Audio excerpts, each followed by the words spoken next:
Hello friends. My name is Nikhil and today I am going to tell you a story which will make you think. Let's start. In the late 1990s, Delhi's nightlife was a glittering world of fashion, power, expensive cars, political influence and elite parties. Behind the shining lights and loud music, however, there was also arrogance, unchecked privilege and a belief among some powerful people that rules simply did not apply to them. At the center of one such world stood a young woman named Jessica Lal. Jessica was known for her elegance, confidence and warm personality. She was not just another face in Delhi's modeling industry. Friends described her as independent, ambitious and full of life. She carried herself with grace, spoke politely and had a magnetic charm that made people instantly comfortable around her. Modeling was only one part of her life. Like many young people trying to build successful careers in Delhi, Jessica also worked at exclusive events and private parties as a celebrity bartender. These parties were attended by the city's elite, business families, politicians, socialites, fashion designers and wealthy young men who treated Delhi like their personal playground. Nobody knew that one such glamorous party would soon become the center of one of India's most shocking murder cases. It was the night of 29th April 1999. The venue was Tamarind, a stylish restaurant in Delhi's Mehrauli area owned by fashion designer Beena Ramani. The restaurant was hosting a late-night private party filled with loud music, flashing lights, expensive alcohol and influential guests. Luxury cars lined the roads outside.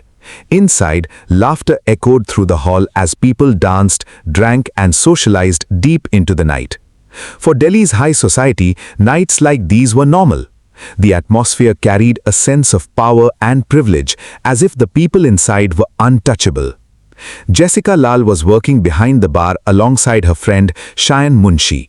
Despite the exhausting hours, Jessica remained calm and professional. She smiled at guests, served drinks and handled the crowd gracefully. As the night stretched further into the night, the party slowly began to die down. By around 2 a.m., the bar had officially closed. Most of the alcohol was already finished and the staff had started winding things up. Jessica and the others were preparing to end the night. That was when a group of young men entered the scene. Leading them was Manu Sharma, whose real name was Siddharth Vashisht. He was the son of powerful Haryana politician Vinod Sharma. In Delhi's elite circles, Manu Sharma was already known as someone surrounded by influence, money and political power. Witnesses later described him as confident to the point of arrogance. He approached the bar with his friends and demanded a drink. Jessica politely informed him that the bar had already closed and there was no alcohol left. Her tone was calm and respectful. "Sorry, the bar is closed." For most people, that would have been the end of the conversation. But Manu Sharma was not used to hearing the word no. According to witnesses, his expression changed instantly. The refusal appeared to hurt his ego. Surrounded by friends and fueled by entitlement, he tried another approach. He reportedly offered Jessica a huge amount of money for a single drink. Some accounts claimed he even waved cash openly, believing money could change her answer. But Jessica refused again. Firmly, politely, confidently. The music inside the restaurant continued playing, but near the bar, tension had started building quietly. People nearby began noticing the uncomfortable exchange. Some guests watched curiously, while others ignored it completely, assuming it was just another drunken argument at a rich Delhi party. Nobody realized that within moments, the situation would spiral into something horrifying. And before the night was over, Delhi would witness a crime that would shake the entire country and expose the dark connection between power, politics, and justice. Jessica Lal's refusal should have ended the argument, but for Manu Sharma, being denied in front of others became a blow to his ego. The atmosphere around the bar had already turned tense. Guests nearby could sense that something was wrong. Jessica, however, stayed calm. She stood her ground and made it clear that no amount of money could change the rules. No means no was the message in her response. That single moment of defiance reportedly enraged Manu Sharma. In a shocking act of aggression, he suddenly pulled out a .22 caliber pistol from his pocket. For a second, people around him froze in disbelief. Some thought he was trying to scare everyone. Others assumed it was a drunken stunt. Then came the first gunshot. He allegedly fired into the air. The loud bang silenced the music and conversations almost instantly. Panic spread across the restaurant as guests turned toward the bar in confusion and fear.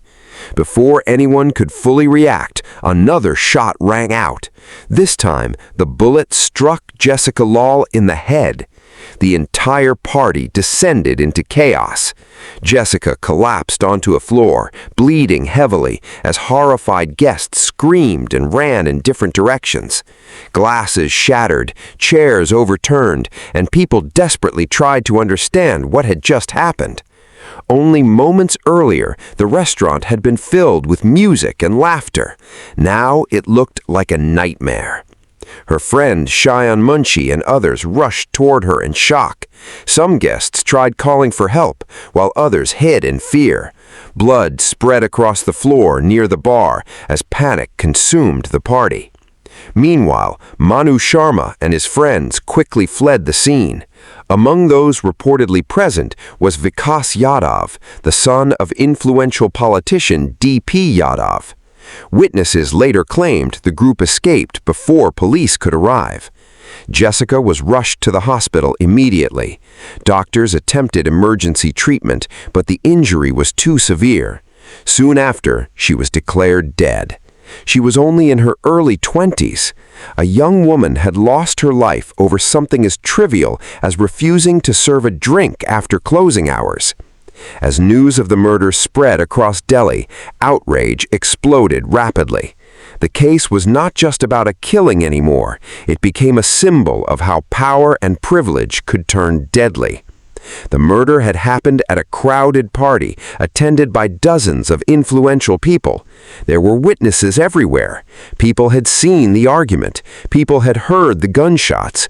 People knew who was involved. At least, that was what everyone believed in the beginning.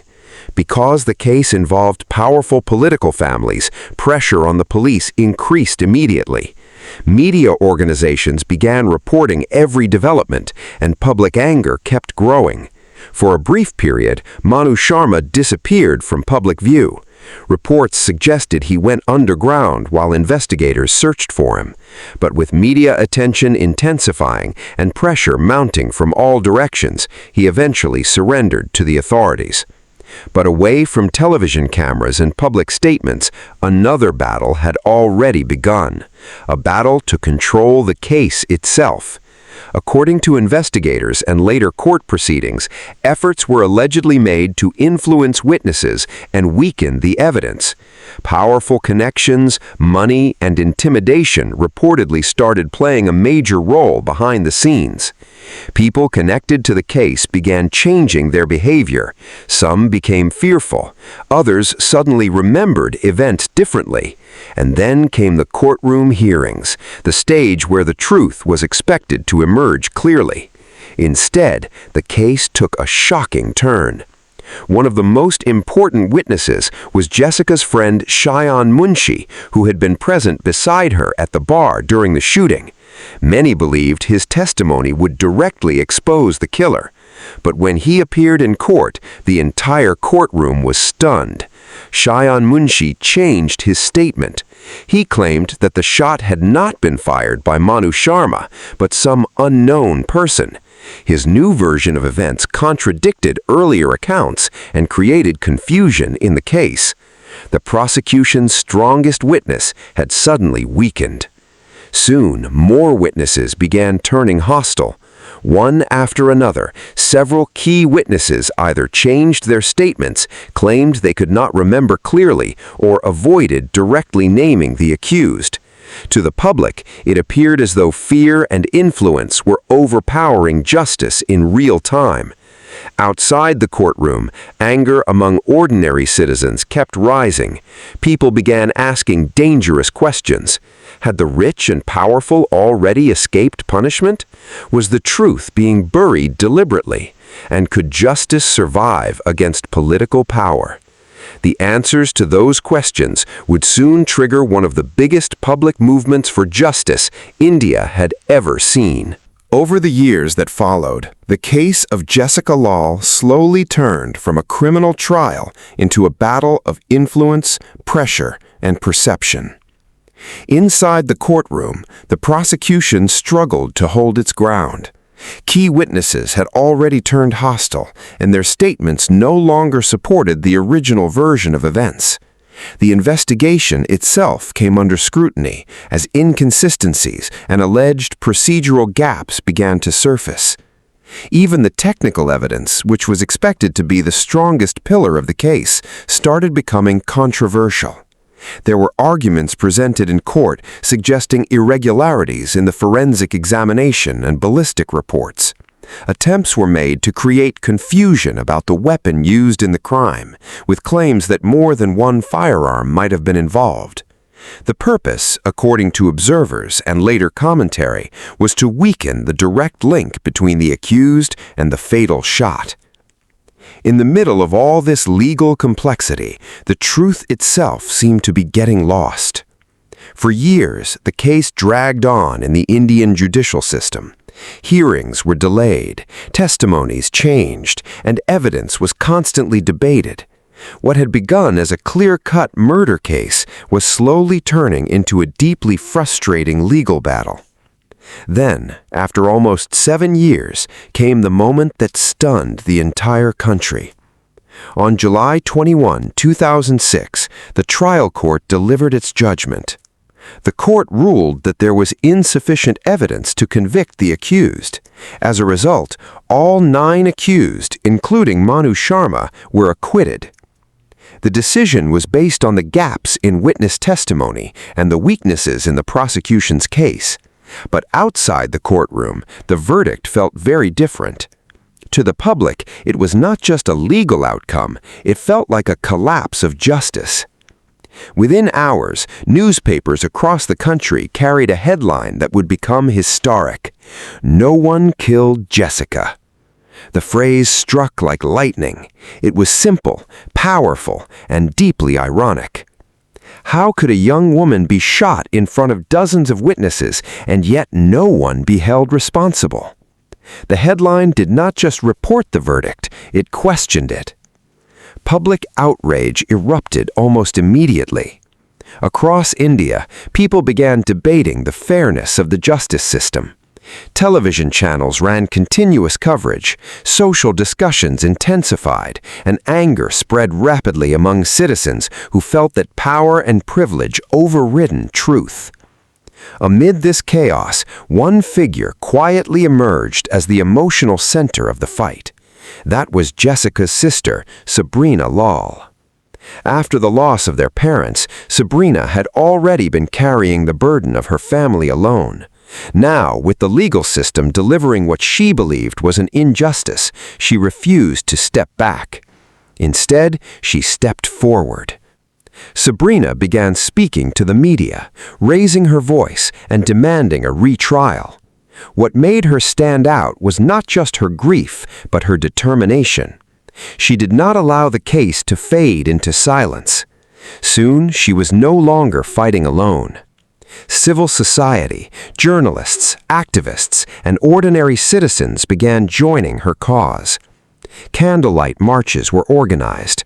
At places like India Gate, people gathered at night holding candles, demanding justice for Jessica Lal. The movement was no longer just about one case. It had become a symbol of public anger against the misuse of power. For the first time in years, the case was no longer confined to courtrooms and legal files. It had returned to the streets. And the pressure building outside would soon force the system to reopen a case many thought was already closed forever. The public outrage surrounding the verdict in the case of Jessica Lal had now reached a point where it could no longer be ignored. What began as anger on television debates and newspaper editorials soon transformed into sustained public pressure. Candlelight marches, protests, and constant media scrutiny created an environment where the judicial system was forced to take a second look at the entire case. Under this growing pressure, the Delhi police decided to challenge the trial court's acquittal. They filed an appeal before the Delhi High Court, arguing that crucial evidence and witness statements had not been properly appreciated in the earlier judgment. The case, which many believed was closed, was suddenly reopened in a more intense and focused manner. Recognizing the sensitivity and public importance of the matter, the High Court chose to hear it on a fast-track basis with daily hearings. This decision marked a turning point. For the first time in years, the case moved with urgency rather than delay. The prosecution also began reconstructing the case, revisiting witness testimonies, forensic material, and circumstantial evidence. Unlike the earlier trial, there was now immense public attention on every hearing. Day by day, the courtroom narrative began to shift. After reviewing the material in detail, the Delhi High Court delivered its judgment in December 2006. The court set aside the trial court's acquittal and held that the earlier judgment had failed to properly evaluate key pieces of evidence. The bench, led by Justice R.S. Sodhi, observed that the appreciation of evidence in the lower court had been flawed and inconsistent with the record. In a landmark ruling, the High Court found Manu Sharma guilty of murder. He was sentenced to life imprisonment, life sentence. The court also held Vikas Yadav responsible for his role in destroying evidence and obstructing the investigation, leading to his imprisonment as well. The reversal of the earlier verdict sent a strong message across the country. Public pressure alone had not changed the outcome. The legal system itself had reevaluated the evidence and corrected its course. But the legal battle was still not over. Manu Sharma challenged the High Court's decision in the Supreme Court of India.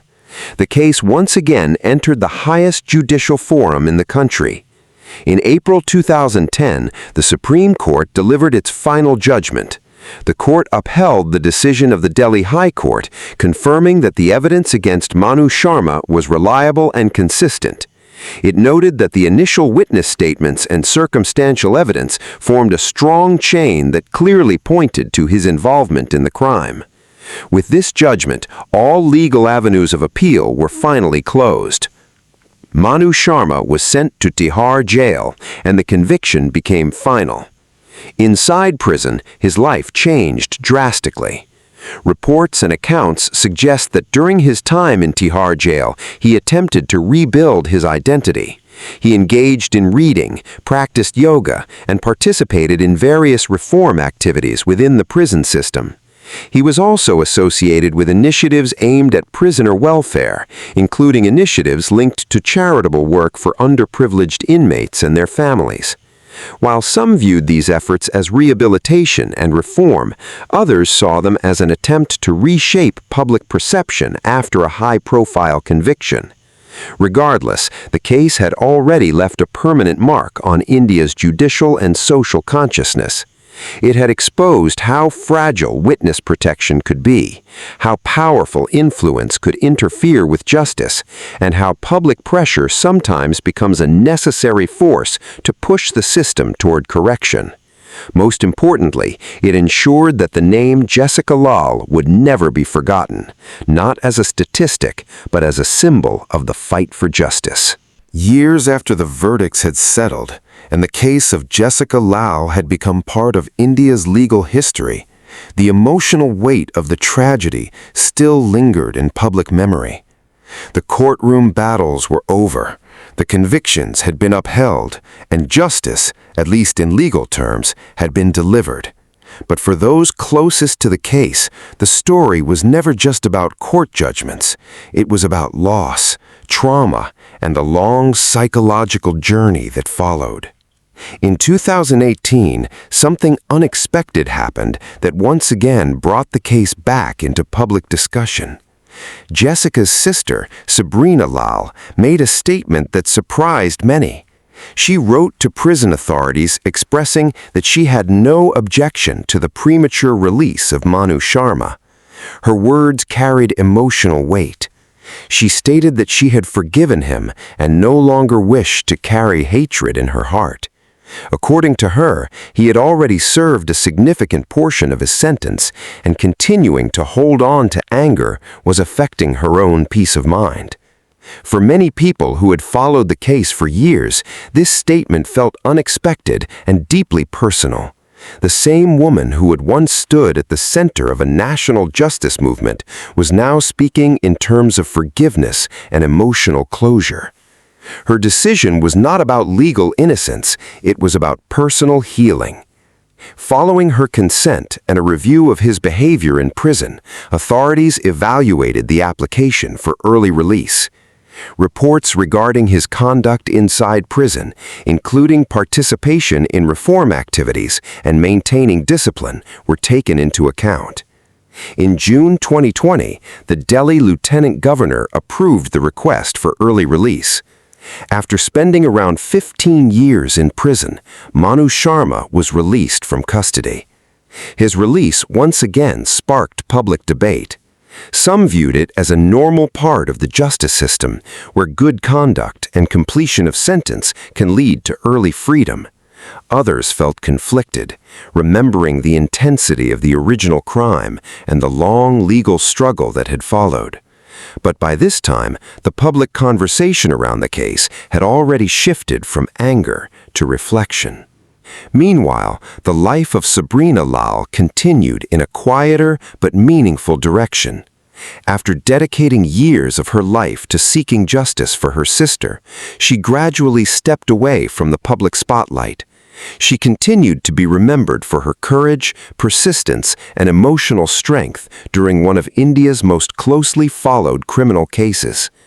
In June 2021, news of her passing due to illness was received with sadness. Many remembered her not just as a witness or a complainant, but as a symbol of resilience, someone who stood against immense pressure and ensured that the fight for justice did not fade away. Her journey represented a rare combination of grief and determination, where personal loss turned into a long public struggle that reshaped national conversations around justice. The case of Jessica Lal eventually became more than a single criminal incident. It became a landmark moment in India's legal and social history, highlighting issues such as witness protection, influence of power in investigations, media pressure, and the role of public outrage in judicial accountability. The phrase that once shocked the nation, "No one killed Jessica," came to represent a period of disbelief and anger. But the eventual conviction and sentencing turned that narrative on its head, showing that persistence from the justice system, combined with public awareness, can correct even deeply flawed outcomes. In the end, the story is not just about crime and punishment. It is about how a society reacts when truth is challenged, how institutions respond under pressure, and how justice, though delayed and tested, can still prevail. And above all, it ensures that the name Jessica Lal remains etched in public memory, not only as a victim of a tragic crime, but also as a reminder of the importance of accountability in a democracy. If you liked the story, please like and subscribe to hear more stories like this.